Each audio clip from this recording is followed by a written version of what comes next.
Muito bom. Você que está visitando a gente pela primeira vez, nós estamos numa pegada forte, estamos numa trilha do todo o capítulo 11 do livro de Hebreus, tá bom? O resultado visível de uma fé invisível, parte 4. Tá bom? Essa é a trilha que a gente está. Só para você ter uma noção que está chegando agora, mas você pode conferir.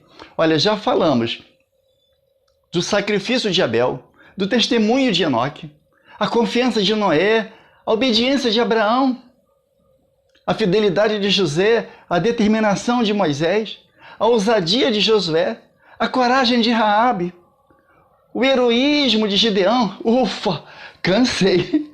Se tiver faltando alguma coisa, aí no capítulo 11 do livro de Hebreus, você coloca aí nos comentários, tá bom? Vem, veja. Se inscreva, tá bom? Ativa aí o sininho. Mostra para o YouTube aí que você está interessado.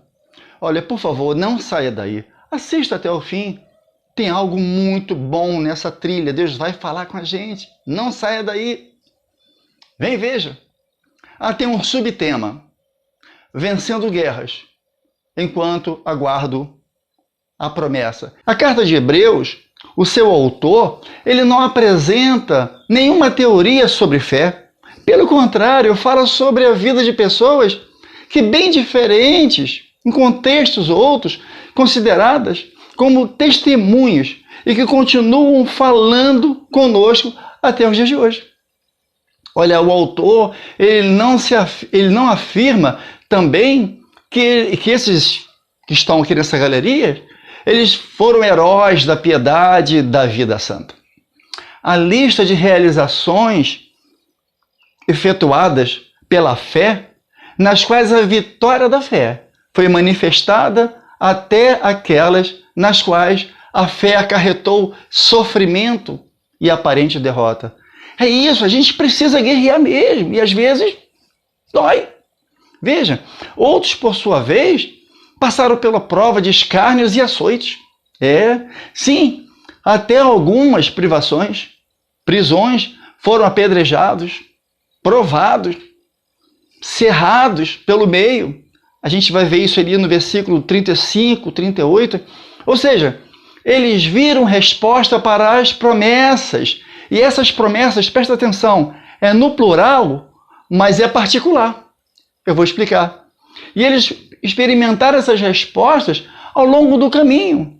E essas promessas, presta atenção, feitas a Abraão, em parte foram cumpridas antes da vida de Cristo. Isso, antes da vinda de Cristo. Como a multiplicação dos seus descendentes, a vida na terra prometida, e aí nós vamos incluir também o nascimento de Isaac, né? Olha, essa turma que veio vindo ali, né? Eles fecharam a boca de leões, extinguiram a violência do fogo, pois bem, escaparam ao fio da espada. Da fraqueza, tiraram força. Isso são conquistas que eles vieram tendo nessa guerra. Fizeram-se poderosos em guerra. Puseram em fuga exércitos estrangeiros. Entende? Então, foram parte das promessas. Essa é promessas. Bom, promessa é outra coisa. Porém, ainda pela fé, esperavam pela promessa. Aí agora é singular. Olha, você não sabia disso, né? Promessa. Qual? Da vinda de Cristo. Está no versículo 39. Entretanto, na medida em que essa promessa se referia à realidade celestial de descanso de Deus, está em Hebreus 4, 10. Ela não poderia começar a ser cumprida até que Cristo viesse. Percebe a diferença de promessas para promessa? Eles não alcançaram a concretização da promessa. E isso, Deus é espetacular, Deus é fantástico, Deus é incrível. O versículo 40 afirma que os cristãos do período antigo e do Novo Testamento, como uma unidade do povo de Deus, embora vivessem por fé, ali 10, 38, eles não foram privilegiados para testemunhar da grande promessa de Deus. Perceba, promessas, aqueles que eu narrei, e promessa é outra. Eles, juntamente conosco, são aperfeiçoados, Que bacana, eles conjunto conosco são aperfeiçoados. Serão, né? Deus também pensou em nós.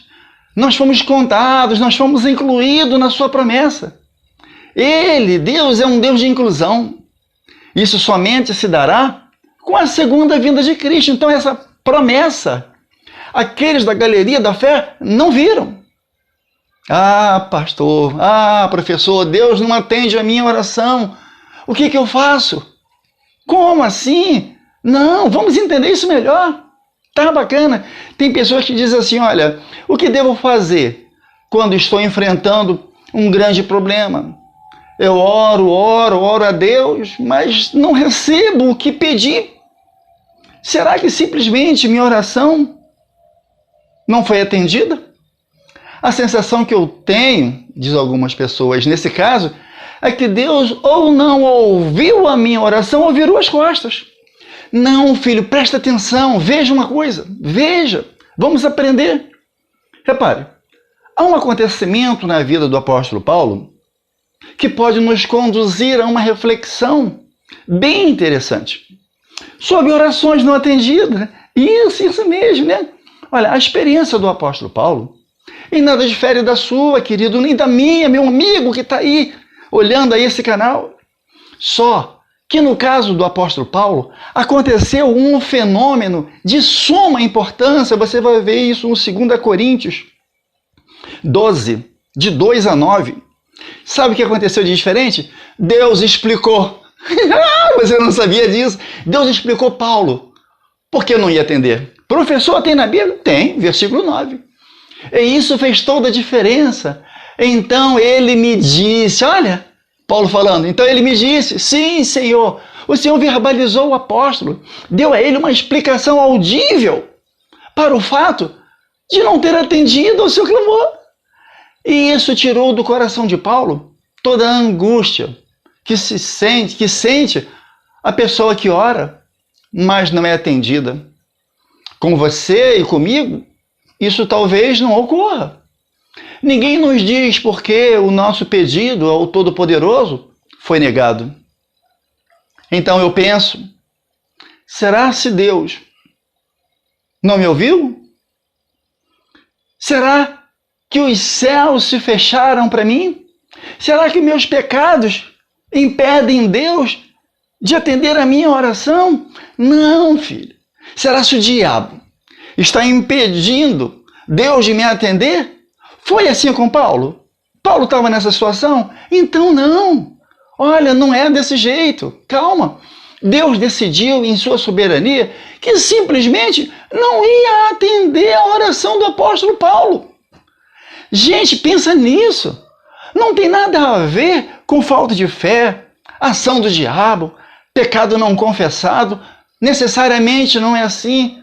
Ou o apóstolo Paulo estava aprontando com Deus? Nada disso. Simplesmente o Senhor disse, Paulão, não. E toca o barco. A oração do apóstolo, porque queria proteger seu filho amado de pecar pela soberba. Você sabe disso? Aí nesse momento a gente fica como? Impaciente, como se o Pai tivesse a obrigação de nos atender, só porque oramos com fé. E não entendemos nada. Olha, não é desse jeito. Deus não é assim, Ele responde a todas as orações a um tempo favorável. Muito obrigado que você chegou até agora. Eu vou orar por você. Deus, meu Pai, muito obrigado, porque sei que nunca irá me desamparar, e meu amigo que está aí do outro lado, que mesmo nos momentos mais difíceis da nossa vida, o Senhor sempre estará presente. Muito obrigado, inclusive, Senhor, pelas lágrimas, pois elas lavam a minha alma e fazem enxergar as coisas de forma diferente. Não, o fato de você orar e não ser atendido há um tempo favorável. Deus te ama, Ele conta com você e eu também conto com você. Curte, comenta.